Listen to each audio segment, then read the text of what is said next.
وہ ایک گھنا اور خطرناک جنگل تھا۔ قدم قدم پر خونخوار درندے، سانپ، بچھو اور دیگر موذی جانور بھی، مگر ان نوجوانوں کو جیسے کسی کا خطرہ کوئی احساس ہی نہ تھا۔ وہ تیزی سے ایک جانب چلے جا رہے تھے۔ ان کے ساتھ ایک نوعمر لڑکا بھی تھا، بے حد حسین اور معصوم۔ اس کے چہرے پر تھکن اور بیزاری کے آثار نمایاں تھے، مگر ساتھ والے نوجوان اس کی طرف سے بالکل بے پرواہ نظر آ رہے تھے۔ اچانک سب سے آگے چلنے والا نوجوان ایک جگہ تھک کر رک گیا۔ وہ دیکھو، وہ رہا ویران کنواں۔ اس نے انگلی سے ایک جانب اشارہ کرتے ہوئے کہا، ہمیں اس طرف چلنا ہے۔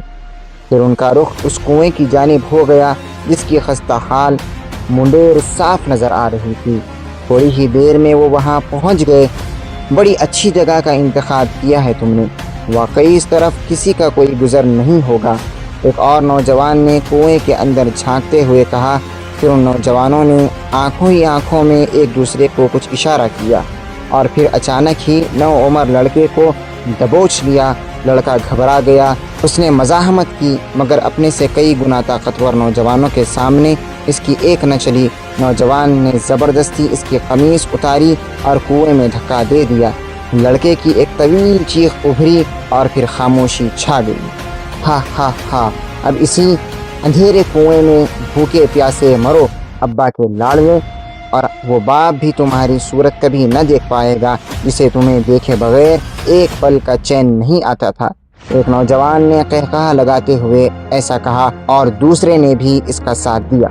پھر انہوں نے ایک جنگلی جانور کا شکار کیا۔ لڑکے کی اتاری ہوئی قمیص پر ان کے خون چھٹکے اور پھر واپس چل پڑے۔ بوڑھے باپ حضرت یعقوب علیہ السلام نے نوعمر یوسف علیہ السلام کو ان کے بھائیوں کے ساتھ جانے کی اجازت دی تھی، اور یوسف علیہ السلام کو بھی ساتھ لے جانے پر وہ ضد کر رہے تھے تو بھیج دیا تھا، مگر آپ کا دل بے چین تھا۔ عجیب عجیب وسوسے اور خدشات پریشان کر رہے تھے۔ بار بار نظر دروازے کی طرف اٹھتی جاتی تھی، شاید کہ وہ لوٹ آئے، اور پھر وہ آ گئے، مگر یہ کیا؟ حضرت یعقوب علیہ السلام کا دل بری طرح دھڑک اٹھا۔ ان کے بیٹے روتے ہوئے گھر میں داخل ہوئے۔ کیا ہوا؟ تم سب لوگ رو کیوں رہے ہو؟ یوسف کہاں ہے؟ آپ نے ایک ہی سانس میں کئی سوال کر دیے۔ غضب ہو گیا ابا جان، ہم لٹ گئے، برباد ہو گئے، ہمارا پیارا بھائی ہمیشہ کے لیے ہم سے بچھڑ گیا۔ ہائے ہائے، کاش ہم آپ کا کہنا مان لیتے اور اسے ساتھ نہ لے جاتے۔ ان میں سے ایک نے روتے ہوئے اور بے چینی کرتے ہوئے یہ بتایا۔ باقی بھی بال نوچتے ہوئے، سینہ پیٹتے ہوئے رونے لگی۔ انہوں نے بتایا، ہم جنگل میں کھیل کود رہے تھے، پھر دوڑ کا مقابلہ ہوا۔ یوسف چھوٹا تھا، اس لیے ہم نے اسے سامان کے پاس بٹھا دیا۔ واپس آئے تو یوسف غائب تھا، اس کی خون آلود قمیص وہاں پڑی تھی۔ ہمارا خیال ہے کہ اسے بھیڑیے نے کھا لیا۔ حضرت یعقوب علیہ السلام جانتے تھے کہ ان کے بیٹے یوسف علیہ السلام سے بہت جلتے تھے اور ان کے سینے ان کے خلاف بغض و عداوت سے بھرے ہوئے تھے۔ آپ علیہ السلام کو اس کہانی پر بالکل یقین نہ تھا، مگر کچھ نہ کر سکتے تھے۔ ہر وقت یوسف علیہ السلام کو یاد کر کے روتے رہتے تھے۔ ادھر جنگل میں ایک قافلے کا گزر اس مقام سے ہوا۔ کنواں دیکھ کر قافلے والے رک گئے اور پانی کے لیے کنویں میں ڈول ڈالا۔ حضرت یوسف علیہ السلام ڈول سے لپٹ گئے۔ ڈول کنویں سے باہر آیا تو پانی کے بجائے ایک حسین و جمیل لڑکے کو اس سے لپٹا ہوا دیکھ کر لوگوں کی آنکھیں حیرت سے پھٹ گئی، اور وہ لوگ مصر کے بازار میں آپ کو لے گئے اور مصر کے بازار میں آپ کو فروخت کر دیا۔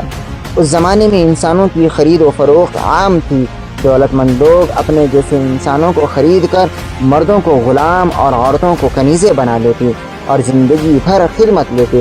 بادشاہ نے مصر کے بازار میں یوسف علیہ السلام کو غلام بنانے کے لیے خریدا تھا، مگر وہ آپ کی حسن و وجاہت اور اخلاق و کردار سے اس قدر متاثر ہوا کہ وہ اپنے گھر کی دیکھ بھال کا مکمل انتظام آپ کے سپرد کر دیا۔ بادشاہ کی بیوی زلیخا بہت خوبصورت تھی۔ وہ حضرت یوسف علیہ السلام کے عشق میں گرفتار ہو گئی، طرح طرح سے آپ کو ورغلانے کی کوشش کرتی رہی، مگر حضرت یوسف علیہ السلام نیک اور پاک باز انسان تھے، وہ اس کے بہکاوے میں نہ آئے۔ زلیخا کو اس پر بہت غصہ اور غم ہوا۔ ایک روز اس نے آپ پر بہتان لگا کر آپ کو قید خانے میں ڈلوا دیا۔ حضرت یوسف علیہ السلام نے اپنے اخلاق و کردار سے قیدیوں کے دل مول لیے۔ آپ انہیں نیکی اختیار کرنے اور برائی سے دور رہنے کی تلقین فرماتے، ان کے دکھ درد میں شریک ہوتے اور ہر ممکن مدد فرماتے۔ آپ اکثر قیدیوں کو خوابوں کی تعبیر بھی بتایا کرتے تھے۔ سب قیدی آپ سے بہت متاثر تھے اور آپ کی بے حد عزت کرتے۔ خوابوں کی تعبیر کے حوالے سے یوسف علیہ السلام کے علم و مہارت کی شہرت قید خانے سے باہر بھی پہنچ گئی۔ مصر کے بادشاہ نے ان دنوں ایک عجیب و غریب خواب دیکھا۔ اس نے کئی لوگوں سے تعبیر پوچھی مگر کسی کی بات دل کو نہ لگی۔ حضرت یوسف علیہ السلام کی شہرت سن کر آپ علیہ السلام کو بلایا گیا۔ آپ نے تعبیر بتائی، وہ بادشاہ کے لیے اطمینان بخش ہوئی۔ اس نے اسی وقت آپ کو رہا کر کے اپنا وزیر مقرر کر دیا۔ حضرت یوسف علیہ السلام کی ذہانت، منصوبہ بندی کی اعلیٰ صلاحیت اور دیانتداری کی وجہ سے شاہی خزانے میں اضافہ ہونے لگا۔